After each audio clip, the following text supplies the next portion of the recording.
Welcome to our study this week of Ecclesiastes chapter 3, verses 1 through 14. My name is Scott Rainey. I serve with the Church of the Nazarene in the area of Sunday School and Discipleship Ministries International, or SDMI.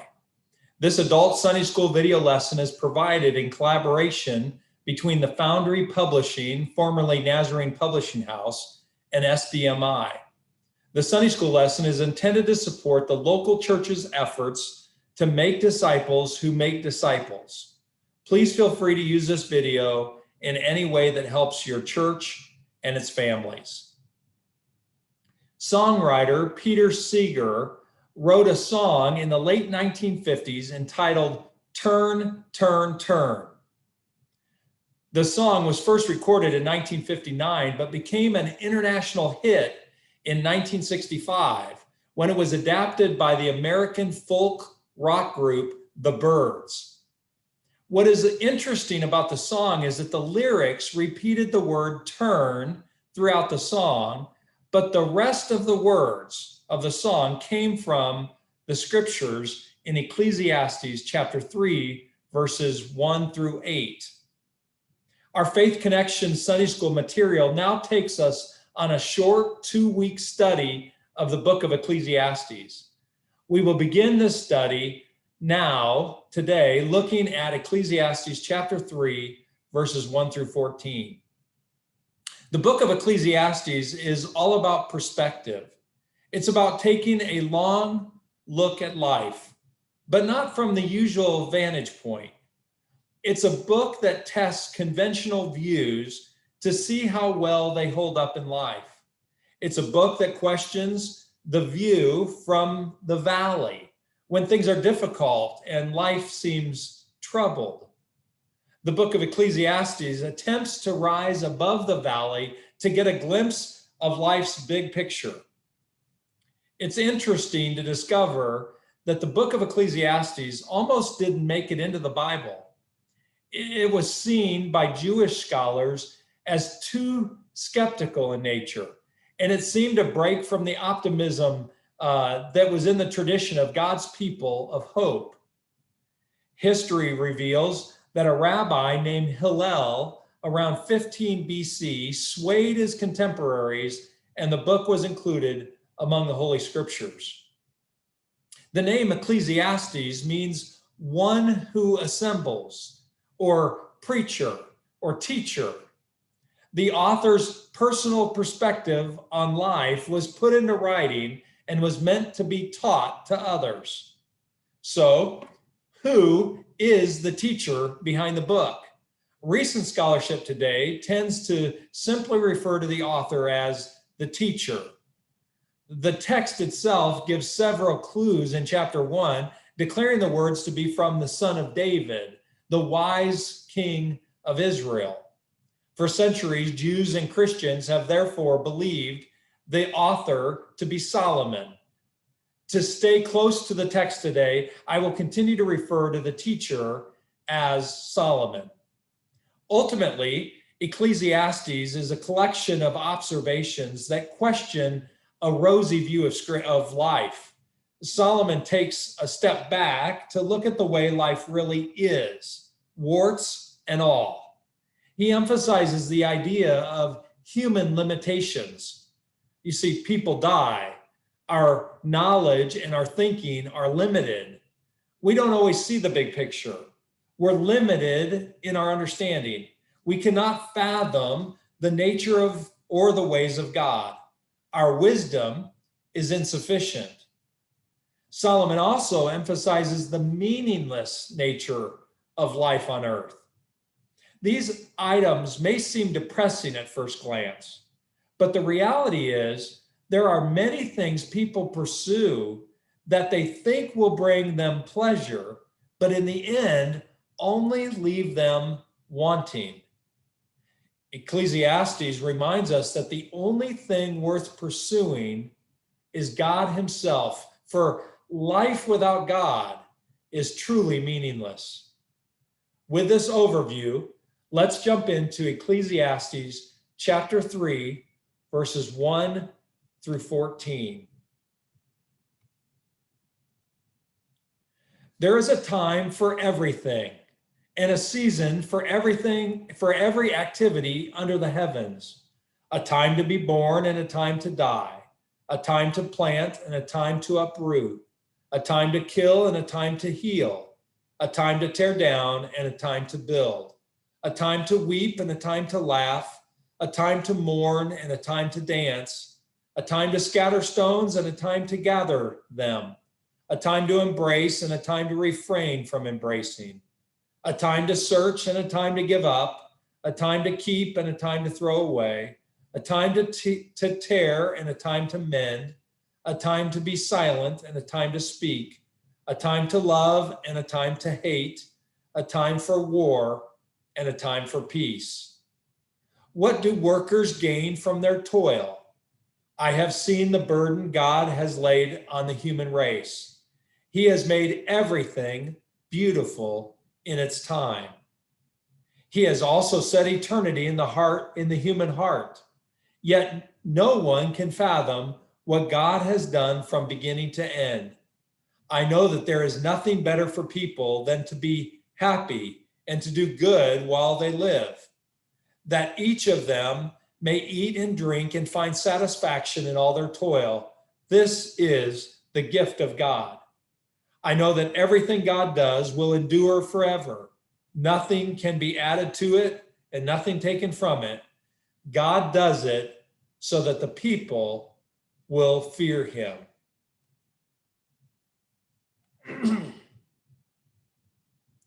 Do you feel depressed after reading this today? Our world, you see, is fractured by the call of many competing voices. Prosperity, technology, and culture make false promises they cannot keep. In the midst of it all, people ask tough questions about life's meaning. Who am I? Why am I here? Where am I going? What really matters? Does my life count? So many want fulfillment, but so few know where to find it. Solomon begins with the challenges that life produces. He says, there is a time for everything. And then he proceeds to unpack what everything means in explicit and concrete detail. What a list he gives in verses 2 through 8 of Ecclesiastes chapter 3. A list of polar opposites. There's a time for birth and death, planting and uprooting, killing and healing, tearing down and building, weeping and laughing, mourning and dancing, scattering stones and gathering stones, embracing and holding back from embracing, searching and giving up, keeping and throwing away, tearing and mending, keeping silent and speaking, love and hate, and war and peace. The list is meant to represent all of life on earth, the full range of human events, experiences, and emotions. There's no way for any human to escape the ordinary, mundane, demanding, challenging, up and down, back and forth, day in, day out realities of life. This life we live is dynamic. It is always changing. If you like what's happening now, it will soon give way to something different that you may not like so much. If you're in a difficult circumstance today, it will not last forever. Nothing stays the same. Change is inevitable. Life has a certain rhythm to it. Now, this can be received as either bad news or good news, depending on whether or not there's any meaning or significance to the rhythms of life. So our commentator for today's lesson calls Ecclesiastes chapter 3, verses 2 through 14, a matter of perspective. Much of the tone of Ecclesiastes highlights the bad news perspective. Ecclesiastes chapter 1, verse 2 says, meaningless, Meaningless, says the teacher. Utterly meaningless. Everything is meaningless. The Hebrew word translated meaningless in the NIV can also be translated as vapor, suggesting that something lacks substance. Solomon is suggesting that human experience is full of meaningless pursuits. Ecclesiastes chapter 3, verses 2 and 3 deal with the theme of creation and destruction.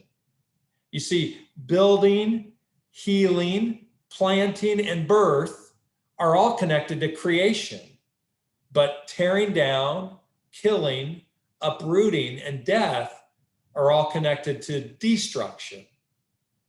In verses 4 and 5, Solomon addresses what is customary behavior during times of mourning and celebration. There are occasions, the teacher points out, when laughter is not appropriate and sorrow is preferred.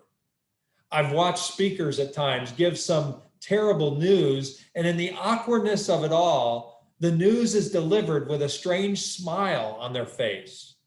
You know instantly when the smile doesn't belong. Solomon also points out that there are times when signs of affection are appropriate, and there are times when they are not.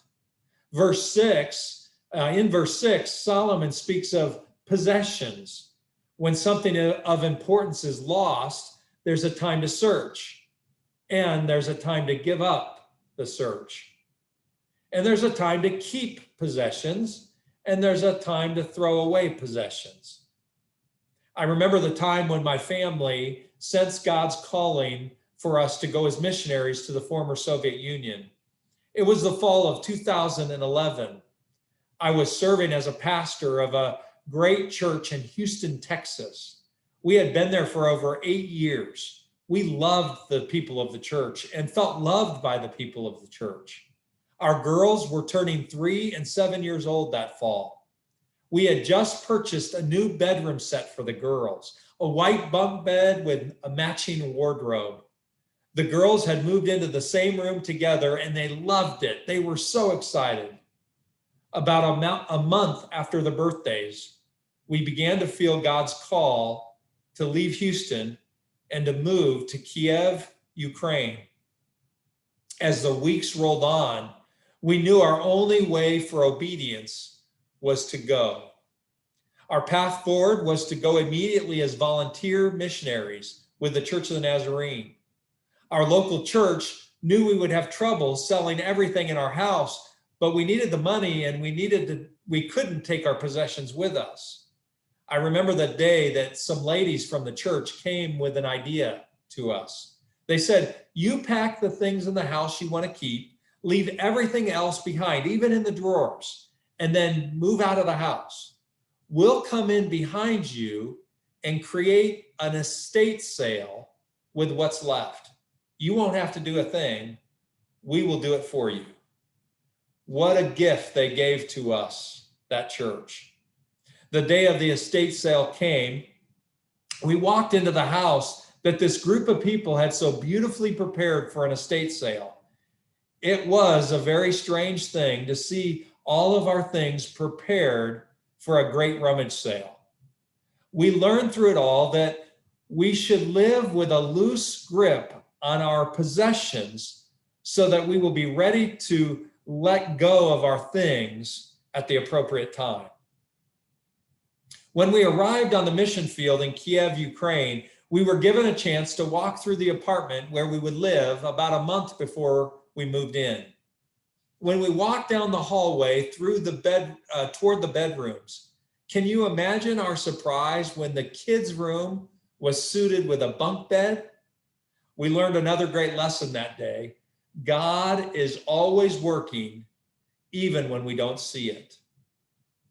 In Ecclesiastes chapter 3, verse 7, Solomon reminds us that there's a time to speak and a time to be silent. This echoes Proverbs 15:23, where Solomon said, "A person finds joy in giving an apt reply, and how good is a timely word." And the funny reminder of to be quiet in Proverbs 27:14, where he said, if anyone loudly blesses their neighbor early in the morning, it will be taken as a curse.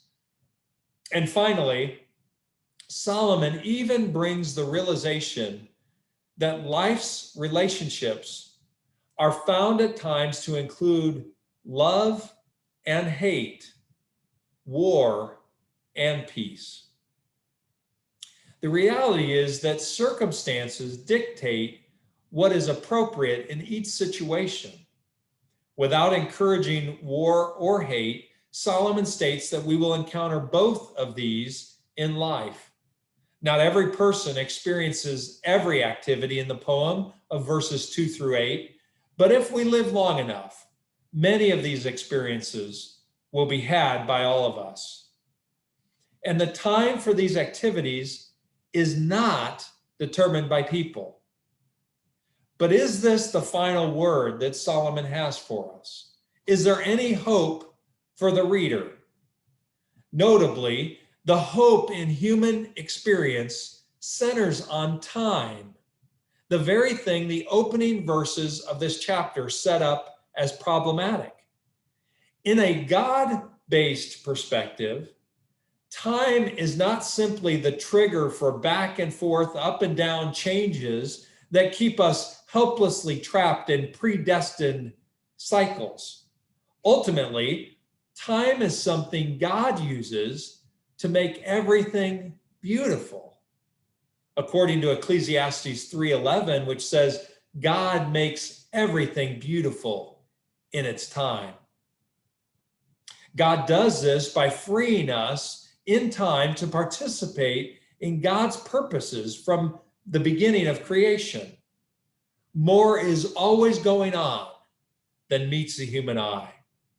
Although the challenges of life are many times out of our control, we have hope because God is sovereign over his creation.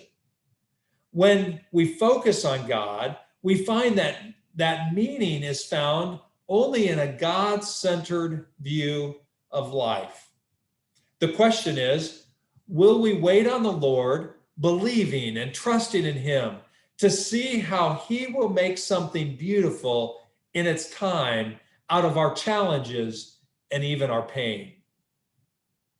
And each season of our life gives God's Spirit opportunity to reveal the nature of his character. Solomon concludes this section with these simple words from Ecclesiastes chapter 3, verses 12 and 13. I know that there is nothing better for people than to be happy and to do good while they live, that each of them may eat and drink and find satisfaction in all their toil. This is the gift of God. The essence of life is an awareness of the beauty around us, an assurance of eternity, and the recognition of the value of the present moment. The teacher encourages readers to find pleasure in every living moment and to give reverence to God, the creator and originator of life. This past Sunday morning, before our kids got up from bed, my wife and I sat at our kitchen table. My wife reminded me that our oldest daughter only had 2 Christmases left in our home before she would head off to college. My preemie daughter, Becca, who was 3 pounds, 3 ounces at birth, will only be with us full time for 2 more Christmases. After I wiped away the tears from my eyes from that bad news, I was reminded again that there's a season for everything. God holds the time. And all I can do, all I want to do, is to trust him and to serve him with my life.